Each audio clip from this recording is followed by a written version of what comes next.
اگلا کال شامل کرتے ہیں پروگرام میں. ہمارے ساتھ ہیں کال. السلام علیکم. میں برمنگھم سے بات کر رہا تھا. پیر صاحب سے کویسچن کرنا تھا. کویسچن یہ تھا کہ آج کل ایک کانسیپٹ ہے کہ کہتے ہیں کہ سید اور نان سید کا نکاح نہیں ہو سکتا. آپ اس پہ روشنی ڈالیں. بڑا یہ آپ نے اہم سوال کیا ہے. اصل میں بات یہ ہے جی کہ میرا اسی موضوع پر بڑا اختلاف بھی چلتا رہا 20-25 سال سے، بلکہ اب بھی چل رہا ہے. تو ایک شرف نسب محمد صلی اللہ علیہ وسلم ہے جو سادات کا شرف ہے، اس میں کوئی ان کا شریک نہیں ہے. وہ اللہ تعالیٰ صفات کی حیثیت سے بھی اللہ عطا فرمائے، صرف خون کی حیثیت نہیں بلکہ حسب اور نسب کی وجہ سے بھی. حسب تو خون، نسب تو خون ہوا، حسب صفات ہیں. اللہ صفات بھی دے اور نسبت بھی دے خون کی. تو وہ جو ہے وہ ٹھیک ہے، اس میں ان کا کوئی شریک نہیں ہے، کیونکہ رسول اللہ صلی اللہ علیہ وسلم کا خاندان ہے، آپ کی صاحبزادی کا خاندان ہے. لیکن قرآن مجید میں جو محرم جو حرام رشتے ہیں ان کی تفصیل موجود ہے. قرآن و سنت میں ایسا کوئی واضح حکم نہیں ہے کہ جس میں سیدہ کا نکاح غیر سید کے ساتھ ممنوع ہو، ناجائز ہو، حرام ہو، جبکہ سیدہ خود چاہتی ہو کہ میرا فلاں شخص سے نکاح ہو جائے، اور وہ اگر خود راضی ہے، اس کے اولیاء بھی راضی ہیں، اور اگر اولیاء نہیں بھی راضی اور خود وہ راضی ہے تو وہ حرہ مکلفہ جو ہے وہ اپنے نکاح کا خود حق رکھتی ہے، وہ کر سکتی ہے. شرعاً یہ کوئی ممنوع نہیں ہے. لیکن بہتر ہے سادات کے لیے کہ وہ اپنے خاندانوں میں ہی رشتہ کریں، اور بہتر ہے کہ اپنے خاندان سے باہر نہ کریں. اور اگر کوئی مجبوری ہے تو اس کے لیے جو لوگ کہتے ہیں کہ یہ شرعاً رشتہ حرام ہے، ناجائز ہے، یہ سب فراڈ ہے. شریعت میں بھی جانتا ہوں، اور میں ایک سید گھرانے کا فرد ہوں، لیکن میں نسب سے اوپر شریعت کو سمجھتا ہوں. نسب نیچے ہے، قرآن اور سنت کا مقام اوپر ہے. ہم سب برابر ہیں، مسلمان بھائی ہیں، اور اگر کوئی شخص اپنے طور سے کرنا چاہتا ہے تو وہ کر سکتا ہے. لیکن پھر بھی میں عرض کروں گا کہ اگر سادات کو، سیدات کو، سید زادیوں کو رشتہ مل سکتا ہے اپنے خاندان میں تو بہتر ہے وہاں کریں، اور اگر نہیں تو جہاں وہ چاہیں، ان کی مرضی ہے، وہ کر سکتی ہیں. وہ نسب ثابت ہوگا، حلال ہوگا اور نکاح جائز ہوگا. اور جو پھر یہ گزارش بھی ہے کہ جو حضرات سادات اس وجہ سے اپنے رشتے جوان بٹھائے رکھتے ہیں، اپنی بیٹیاں بٹھائے رکھتے ہیں کہ جناب ہمیں رشتہ کوئی نہیں مل رہا، ہم کیا کریں، ہم سید گھرانہ کوئی ہے نہیں، باہر ناجائز ہے، ان کا نکاح ہو نہیں سکتا، تو یہ غلط بات ہے. شریعت میں نکاح جائز ہے، نکاح ہو سکتا ہے. ہاں یہ غلط فہمی کہ حضرت پیر میر علی شاہ صاحب رحمۃ اللہ علیہ کا نام لیا جائے کہ انہوں نے اس نکاح کو حرام لکھا ہے، کوئی حرام نہیں لکھا. میں نے اس پر پوری کتاب لکھی ہے، نام و نسب میں میری کتاب کا نام ہے، اس میں پوری بحث کی ہے. اور میں نے اس موضوع پر علماء سے کہا ہے کہ جس شخص کو اس میں شک ہے وہ مجھ سے گفتگو بھی کر سکتا ہے، میں حاضر ہوں.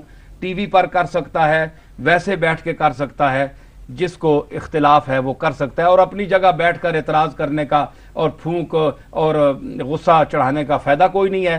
تو پیر میر علی شاہ صاحب نے جو فتویٰ دیا تھا وہ اغوا کا کیس تھا. مغویہ جو ہے وہ تو کسی وجہ سے نہیں ہو سکتا کہ کسی کی لڑکی کو آپ گھسیٹ کے لے جائیں، تو یہ تو توہین ہے ان کی. تو پیر صاحب کا جو فتویٰ ہے وہ ایک مخصوص استفتاء کی صورت میں ہے، وہ مطلق حکم نہیں ہے کہ شریعت کا کہ جناب ان کے رشتے ہی ناجائز ہے، بار دے نہیں سکتا. تو اگر یہ بات ہے تو پھر آپ دیکھیں گے کہ ہماری امت مسلمہ میں اتنے اتنے بڑے اکابر کے جو رشتے ہیں، اتنے اتنے اولیاء اللہ جو پیدا ہوئے ہیں، تو ان کی جو مائیں ہیں وہ سیدہ ہیں، سید زادیاں ہیں، اور ان کے باپ جو ہیں وہ سید نہیں ہیں. تو ان کی ایک طویل فہرست ہے. اگر جو ان کو حرام کہتے ہیں پھر ان کے نزدیک وہ لوگ کدھر جائیں گے، ان کا نسب کیا ہوگا؟ جب نکاح ہی نہیں ہوا تو پھر وہ ان کی حیثیت کیا متعین ہوگی، وہ کیا ہوں گے، آپ ان کو کیا کہیں گے؟ تو اتنا ظلم نہ کریں. نسب کے گھمنڈ میں آپ شریعت کو نہ ٹھکرائیں. میں اس پر ایک شعر عرض کیا تھا کہ ٹکر نہ لے نبی کی شریعت سے ہوش کر، دوزخ میں جھونکتی ہے یہ ٹھوکر لگی ہوئی. گفتگو کا سلسلہ ہم لوگ جاری رکھیں گے. پیر صاحب ہمارے ساتھ ایک کالر موجود ہیں، ان سے بات کرتے ہیں. السلام علیکم. السلام علیکم. وعلیکم السلام جی. وعلیکم السلام. کون صاحب بات کر رہے ہیں؟ الحاج محمد اسلم چشتی بارٹن گنج سے عرض کر رہا ہوں. جی فرمائیے.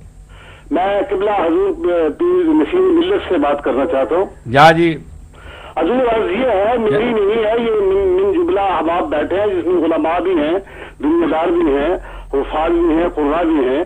ان کا ایک سوال ہے جنہوں نے میری ڈیوٹی لگائی ہے کہ جو گدی نشینی ہے اس کا مقصد کیا باپ کی گدی پر بیٹھ جانا یا آباء و اجداد کی گدی پر بیٹھ ہی جانا ہے، کیا اور بھی کوئی منصب یا ان کا کام یا ان کے ذمہ کوئی اور ڈیوٹی بھی ہے؟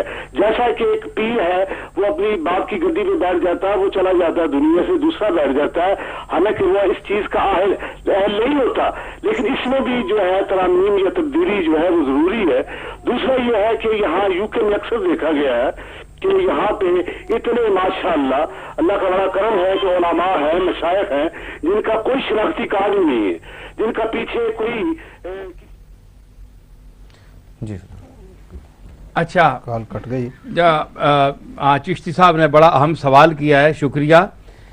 چشتی صاحب ماشاءاللہ آپ چشتی نظامی بھی ہیں، آپ خود ان چیزوں کو بخوبی سمجھتے ہیں، لیکن مجھ سے آپ پوچھنا چاہتے ہیں تو میں عرض کروں گا کہ میرا جہاں تک مطالعہ ہے اور میں نے صوفیاء کی جملہ سلاسل کے جو اولیاء ہیں ان کا مطالعہ کیا، ان کی زندگیوں کا، تو آپ نے دیکھا ہوگا کہ ہمارے یہ جو گدی پر بیٹھنا یہ کوئی فوم کی گدی نہیں ہے کہ آپ مزار کے قریب بچھا لیں اور اپنے دادا جان یا والد صاحب کے وہاں بیٹھ جائیں اور لوگ ملنے لگیں آپ کو اور آپ پیسے ان سے لیتے رہیں اور وصولی کر کے گھر چلے جائیں، کھائیں پئیں آپ. تو یہ گدی نہیں ہے. گدی اور چیز ہے. گدی یہ ہے کہ جو صاحب مزار وہاں دفن ہے اس نے اپنی زندگی میں جو کام کیا ہے اس کام کو جو شخص باہر لے جا رہا ہے، دنیا میں اس کی اشاعت کر رہا ہے، وہ کام دنیا کو سکھا رہا ہے، وہ پڑھا رہا ہے، عقیدہ ٹھیک کر رہا ہے. اگر باپ عالم ہے، دادا عالم ہے تو وہی کام کر رہا ہے، تو وہ گدی نشین ہے. یہ گدی والوں، یہ تو دکاندار بھی گدی پر بیٹھ جاتے ہیں، پھر دکاندار میں اور مزار پر گدی نشین بیٹھنے والوں میں کیا فرق ہوا؟ وہ بھی دکان پر بیٹھ گئے کہ اگر دکاندار صاحب تھک گئے تو اپنے بیٹے کو بٹھا دیا، کوئی اہل بھی نہ دیکھا، نہ اہل بھی بٹھا دیا، تو جو سودا دے سکے گا وہ بیٹھے گا. تو یہ کوئی میراث نہیں ہے، پراپرٹی نہیں ہے. یہ پراپرٹی ہوتی تو رسول اللہ صلی اللہ علیہ وسلم صحابہ میں یعنی اس کو حضرت علی کو اس انداز میں اہل بیت کو سامنے لاتے. یہ تو حضور نے اسی لیے اپنی جو ایک پراپرٹی نہیں بنایا اس کو کہ اگر ورنہ آج دنیا کہتی کہ محمد صلی اللہ علیہ وسلم نے اپنی اہل بیت کو منتخب کیا، صحابہ کو نظر انداز کیا. آپ نے حضرت صدیق اکبر کو مقام دیا کیونکہ ان کی خدمات تھیں، وہ رسول اللہ صلی اللہ علیہ وسلم کے ساتھ جس منزل کے وہ مسافر تھے، تو جو قربانیاں صدیق اکبر نے پیش کی ہیں وہ اور کوئی نہیں کر سکا. اس لیے آپ قدر شناس تھے، آپ نے ان کی خدمات کے صلے میں ان کو مقام اول حاصل یعنی عطا فرمایا. یہ مقصد قطعاً نہیں ہے کہ حضرت علی المشکل کشا اور اہل بیت جو ہیں وہ معاذ اللہ کو اس مقام کے قابل نہیں تھے، بلکہ آپ نے یہ تو گھر کے ہی تھے، یہ تو اور کہیں جانا ہی نہیں تھا. آپ نے جو باہر کے لوگ تھے ان کی خدمات کے صلے میں ان کو جو عطا کیا ہے، یہ ہے گدی نشینی. یہ ہے جس طرح صدیق اکبر حضور علیہ الصلوۃ والسلام کی گدی پر بیٹھے. تو اگر یہ جہاں فلسفہ موجود ہے وہ گدی نشین ہے. صرف اگر آپ یہ کہیں کہ جو درگاہ کا منتظم ہے، جو جس کے ہاتھ میں لنگر ہے، مثلا سارا کام کرتا ہے، مجلس لگاتا ہے اور کام سارا کچھ کرتا ہے، گدی نے جس کے ہاتھ میں خزانہ ہے وہ گدی نشین ہے، تو پھر یہ جتنے آپ کے اوقاف کے منسٹر ہیں یہ سارے پھر ساری درگاہوں کے پاکستان کی گدی نشین تو اس کے اوقاف کے منسٹر ہوئے یا وہاں کے جو سیکٹری ہوئے، یہ گدی نشین ہے. تو جب درگاہوں کے اوقاف کے جو عملہ ہے وہ گدی نشین نہیں ہے، حالانکہ انتظام سارا ان کے پاس ہے. تو ایک صرف منتظم جو ہے وہ کسی گدی کا گدی نشین کس طرح بن سکتا ہے؟ وہ ایک منتظم ہے جس طرح اوقاف والے منتظم ہے. گدی نشین وہ ہے جو اس صاحب مزار کا مشن چلائے گا، جو اس کے جو تبلیغ ہے، اس کی جو اشاعت ہے، اس کی جو خدمات ہیں، تقریر ہے، تصنیف ہے، جو کچھ وہ کرتا رہا وہ چیلنج کرے گا، وہ علم رکھے گا، وہ صلاحیت رکھے گا، چاہے غریب ہو، چاہے اس کو سامنے نہ آنے دیا جائے، چاہے اس کے خلاف جو کچھ کیا جائے. آج کل بڑے بڑے لوگ موجود ہیں آپ کے پاکستان میں کہ جو اصل چہرے ہیں وہ پیچھے ہیں، جو سامنے ہیں وہ اور ہیں. تو اس لیے یہ معیار اور ہے. میرا خیال ہے آپ میرے سوال سے مطمئن ہو گئے، جواب